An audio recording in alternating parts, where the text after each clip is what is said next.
Please stand by. Excuse me, I'm talking. It's coming. It's coming. It's coming. It's coming.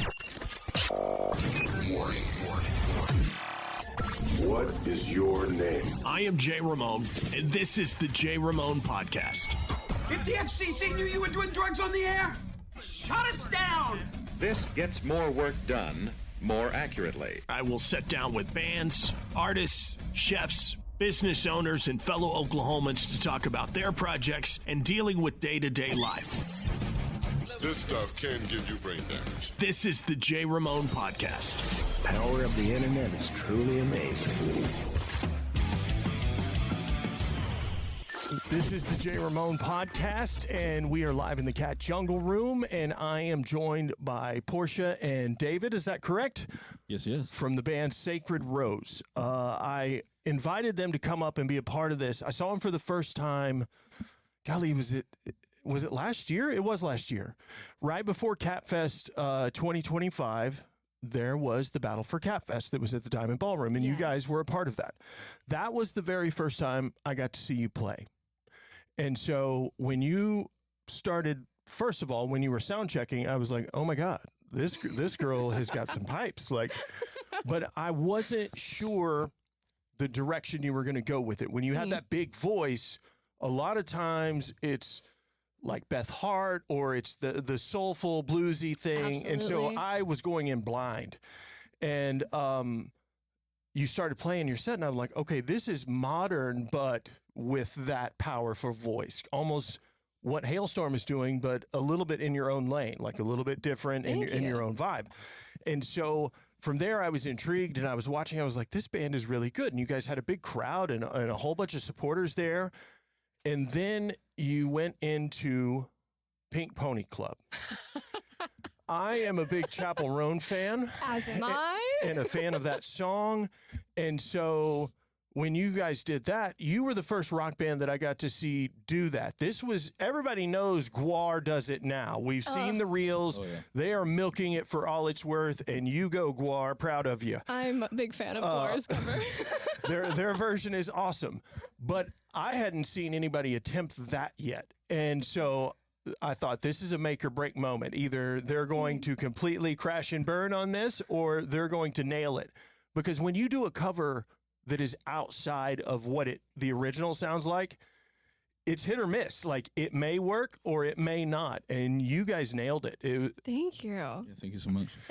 Chapel Roan is a feat. She's not to be attempted by the week. The vocals of any Chapel Roan song, Pink Pony Club especially, it's a marathon. But yeah, I think, was it my idea? I think, I think both of us. When we got Portia in the band, we were kind of playing more like dark kind of metal before we found her.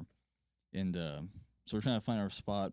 And I don't know, we just kind of, what if, I think there's a YouTuber that did an alien ant farm if she sang Hop to Go. Yeah. Oh, yeah. And I was just like, what about Pink Pony Club? And then we kind of went from there. I love a cover because I think if you're a band that has original music and you're going to put a cover in your set, you either need to do it so well that it sounds like it could be the same band that did originally, or you need to put a spin on it that makes it yours entirely. Make it your own. So I love to genre flip a little bit. And I think with the Pink Pony Club one that we do, it works because enough of it is the same. Enough of it's recognizable. Right. And then that melody's undeniable. Absolutely. And in that second verse, we almost double time it, and the drums come in and it gets faster and it gets harder. And we've seen mosh pits to that when we've done it, which is hilarious and so fun to see. Well, it really helps that the melody is the vocal. The vocal is the driving force behind it. So that allows everybody else to kind of be creative and make it, its own entity. So when you guys formed the band, was there a different singer first, or were you guys just hashing it out and trying to find a singer along the way? A little bit of all the above. Me and the other guitarist, Wes, we were in a different band. That band kind of disbanded. And we still wanted to play music. We were on a tour with Nine Left Dead at the time. Mm-hmm. And we didn't want to quit, so we sang a bunch of covers and stuff like that. And then Portia posted. I think she just moved to Oklahoma looking for a band, and then it kind of went from there. I don't know, maybe almost 2 years now. Yeah, it's like just about 2 years since you messaged me on Facebook, and it was the first message I got after I made this post, and I think like Oklahoma Music Match or just one of the music groups. I posted a video of me playing with my former band back in Denver, where I'm from, and I said, "Hi, I would like to be in a band again. Hit me up." And jumped on. They had like a very last minute show that they were like, "We're just doing covers. Could you learn these covers?" And I think it was like a week. And I was like, "Sure, let's see what happens." And then we started writing after that. So, but that was kind of the like real beginning of it. We played that show. We just played covers. And then David and I learned we had some weird psychic connection when it comes to writing music. And that is the sacred rose we have today. Do you guys write together, just you two, or do you guys write together as a collective, as the band together? So most of it, we'll like get input from everyone, but every one of our songs starts with David writes something on the guitar, and he either sends it to me or plays it for me, and I add lyrics and vocals to it, and then we bring it to the group and kind of round it out. That's kind of how we always did it. Like our singer, he was just naturally talented at writing a chord progression and writing verse and chorus, and then he would just come in, okay, here's what I got so far, and we would all just kind of see if that worked, and then from there you start adding stuff to it.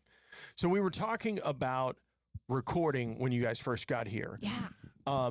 And I tell every band the same thing, because I get so many bands that reach out to me that they want that recording studio experience. You're sold this dream from the time you're a kid to when you actually start doing it. And that's part of that dream. We've seen it in all of the movies.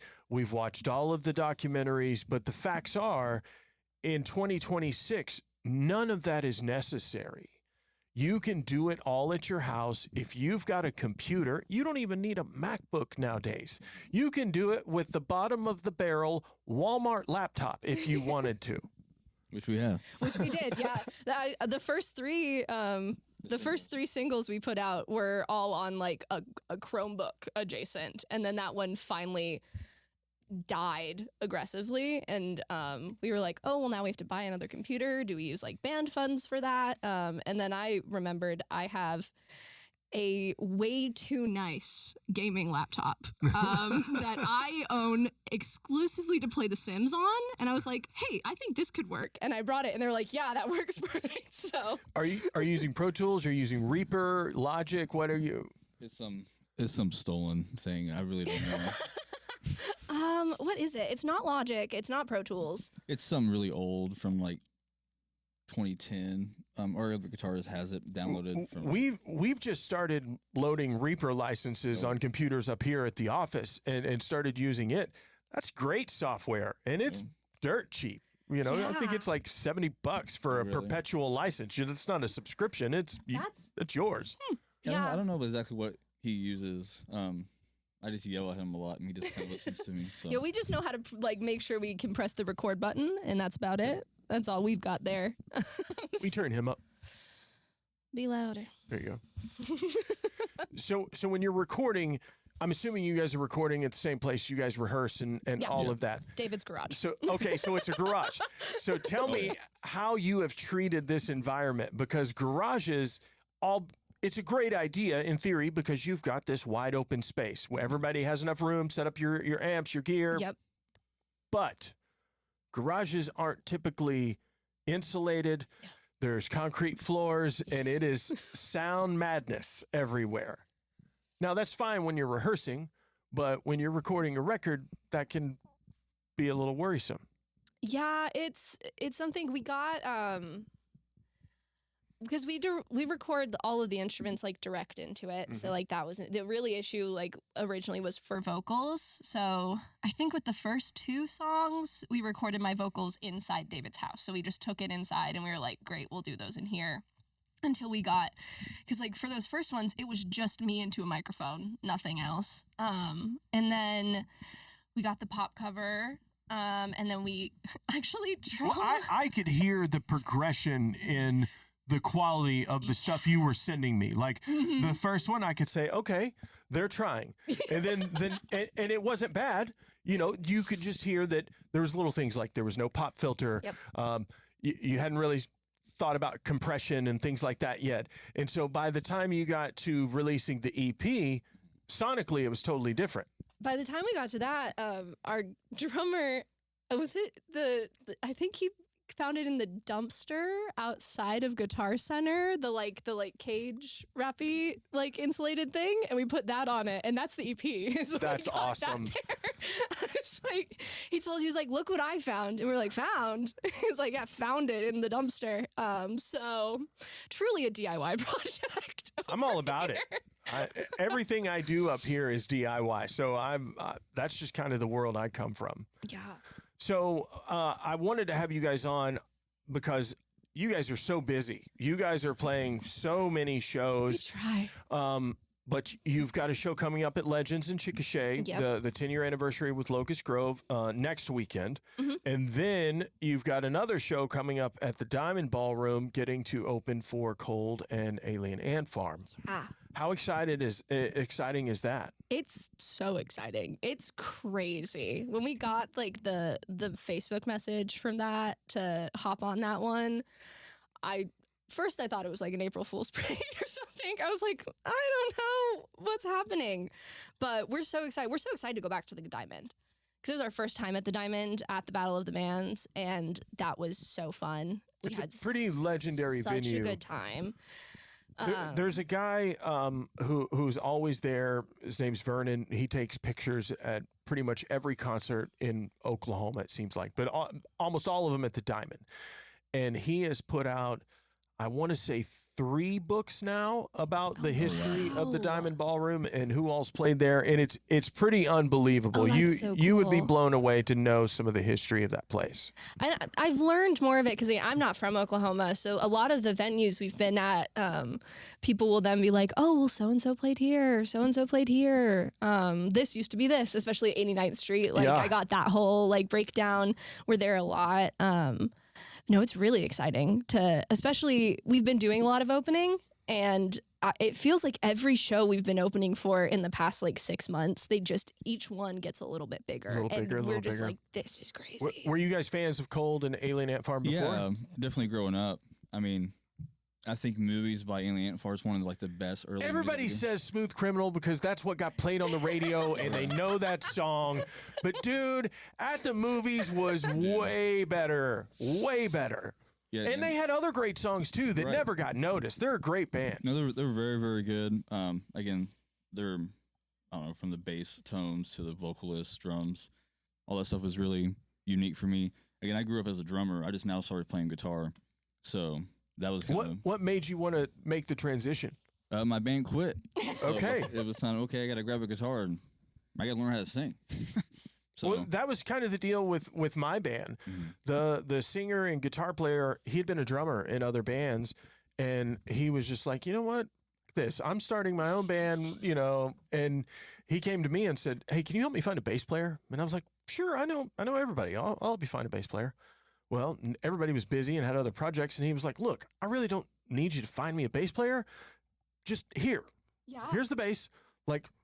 Here's my finger. Here's where we're going. We'll figure this out.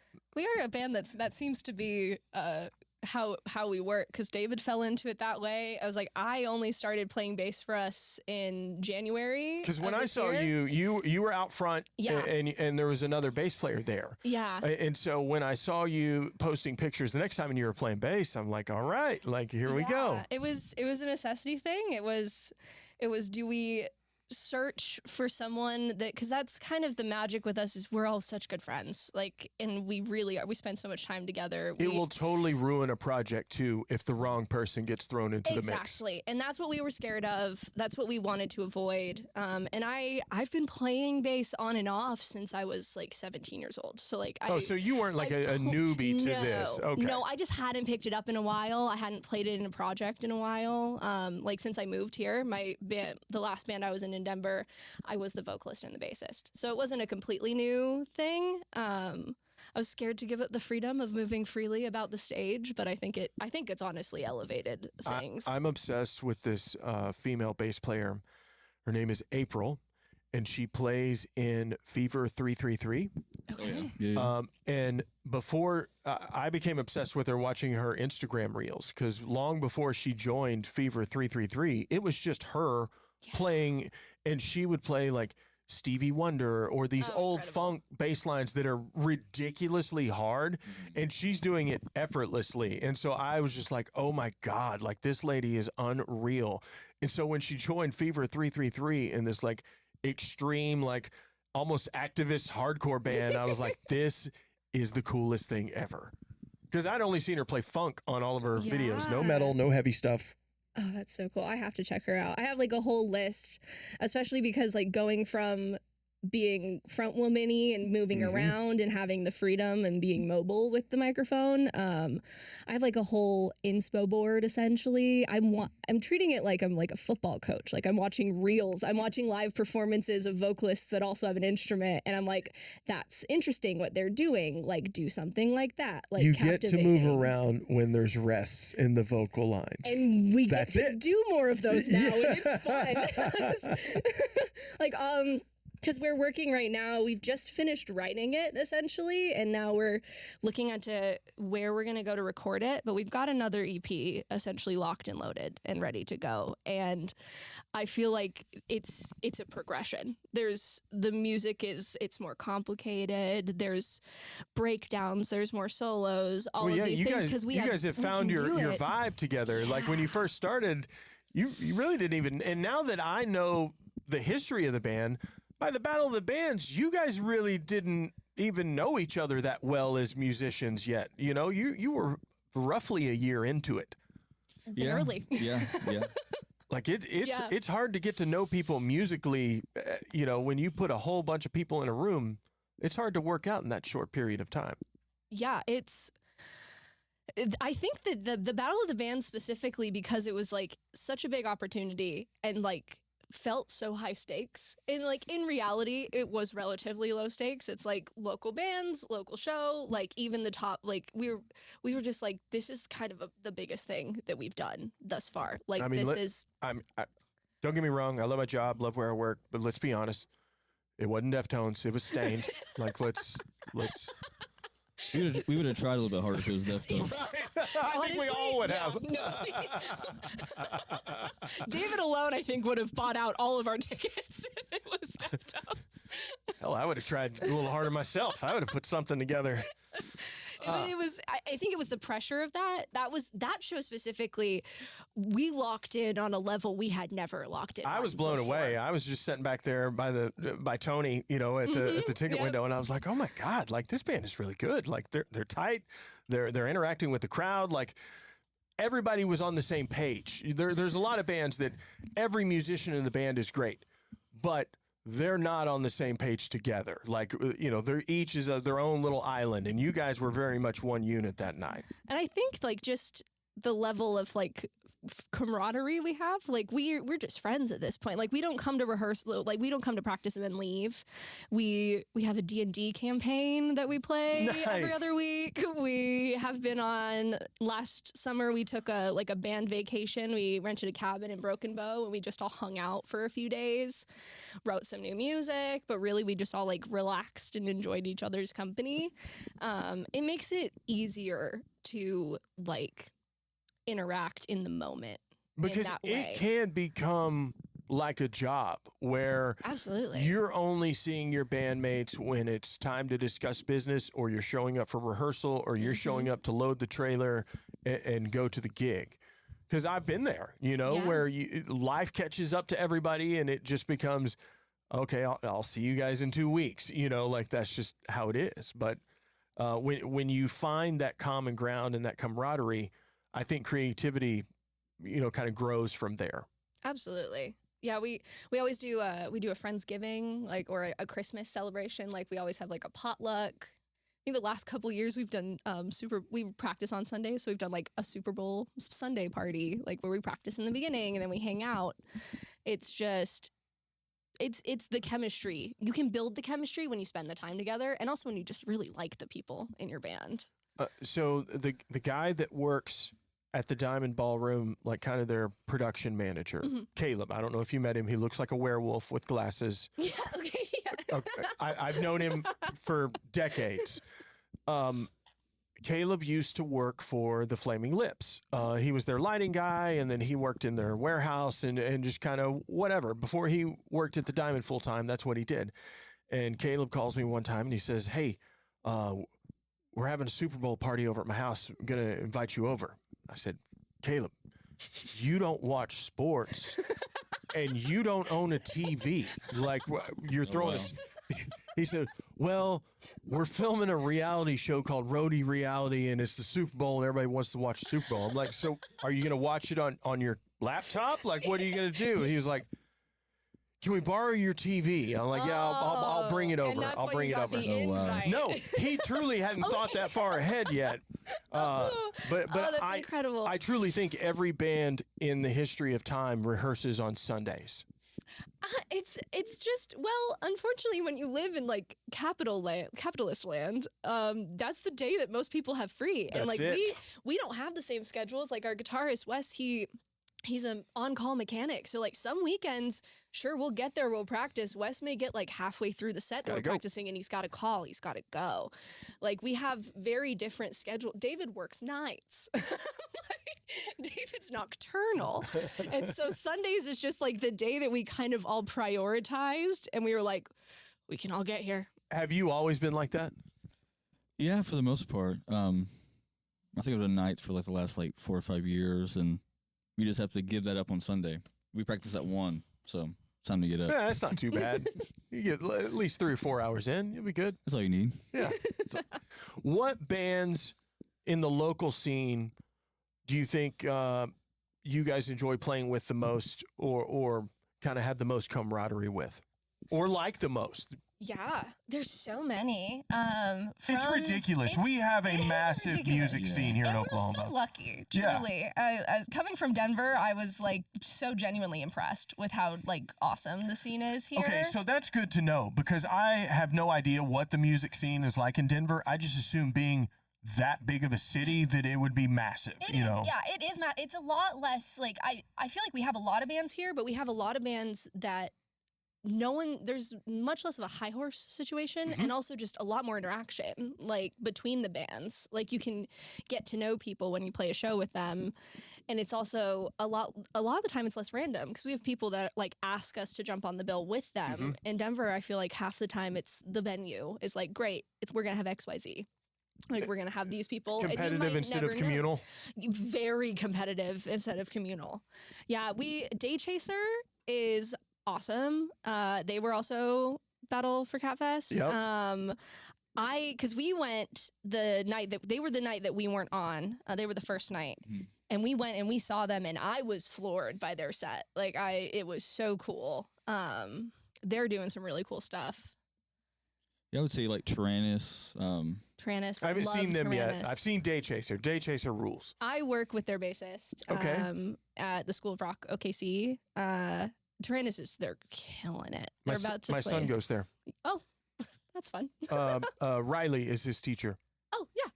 Yeah. I'm actually here I have a 2-hour gap in between lessons, and I'm going to go back and do a vocal lesson. Yeah, he takes guitar with Riley. That's awesome. Yeah, Tyrannus is great. And actually, I think I have another coworker at the radio station whose daughter, I think, goes there. I love it. I went there myself, so that's why I started working there. When I was in high school, I was a School of Rock kid. This is what got me into that's cool playing in bands in general. Thank you, Jack Black. Thank you, Jack Black. Even though School of Rock corporate would be like, no, we were first. That was what we were always told. We were like, the movie came second. It totally did. It totally came second. But the movie came second.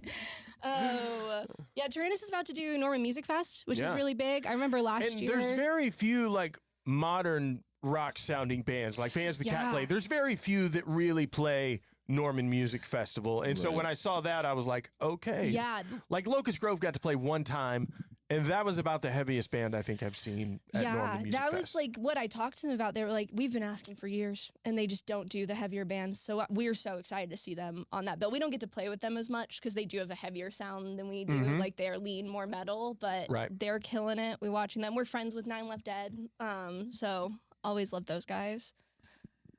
Who else? There's so many. There's so many. Like Away to the World, Locust Grove, of course. Nevermind the Embers. And the list kind of goes on and on. There's just so many bands that we played with that are still going, or Ever since I've lived in Oklahoma City, it's been like that, where the bands are all friends. They're all like supportive of one another. Yeah. It's not so much about being competitive and my band's better than yours and blah, blah, blah. And we're going to make it and you're not. It was never like that. It was always friendship and let's do something cool. Right. Yeah. There's no one that comes to mind like that we've played with that we didn't enjoy like interacting with or playing with. Like the community is just so good. And everyone is so uplifting of one another. Well, now that you're opening for Alien Ant Farm and you're opening for Cold, were there any other national bands you guys have opened for? Because I was trying to think back. I mean, I've seen you on all the local shows and the TLP shows and stuff like that, but I didn't think of any other nationals. This is going to be the first like national one. We just did the Jarris Johnson. Oh, that's right, 89th, Jarris Johnson. Street. Okay, yeah, Jarris Johnson with Lilac and Eva Under Fire and Butcher Babies. That was a TLP show. And Framing Hanley, that was one too. That was the first like touring act. I missed that one. Where was that? Was that at 89th? Also 89th Street. Okay. Yeah. Those are those the only ones? The national ones? I think so. Yeah, I think so. Who would you like to open for? Oh. I mean, we said Deftones earlier. That'd be pretty cool. David is a big Deftones fan. Me too, bro.